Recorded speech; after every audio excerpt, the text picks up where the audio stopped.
నాగార్జున గారు మొట్టమొదట సుమన్ గారిని నిల్చోబెట్టి, సుమన్ కంగ్రాచులేషన్స్, అందరూ నీకు 100% హిట్ అయ్యావని, 0% ఫ్లాప్ అని నాగార్జున గారు సుమన్ ని అభినందించారు. ఇక సుమన్ దగ్గర ప్రారంభించారు. ఏంటంటే ఇక్కడ ఇంట్లో ఉన్న సభ్యుల్లో ఎవరు కప్పుకు దగ్గరలో ఉన్నారు పెట్టు, ఎవరు ఎగ్జిట్ కి దగ్గరలో ఉన్నారు పెట్టు అని చెప్పేసి దానికి సుమన్ వెళ్ళి యమాన్యులు పెట్టడం జరిగింది.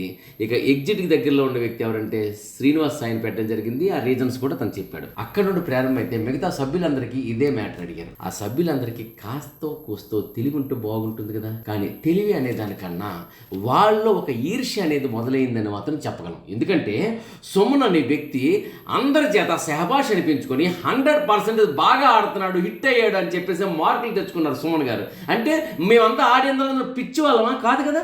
సుమన్ అనే వ్యక్తి నిజంగా గెలిచాడు. కానీ ఇంట్లో ఒక్క సభ్యుడు కూడా కప్పుకు దగ్గరలో సుమన్ ఉన్నాడని పెట్టలేదండి. సుమన్ కప్పుకు దగ్గరలో ఉన్నాడని పెడితే ఎందుకు తప్పు? తప్పేమైంది? పెట్టొచ్చు కదా. ఎవరు పెట్టలేదు. ఎందుకు తెలుసా?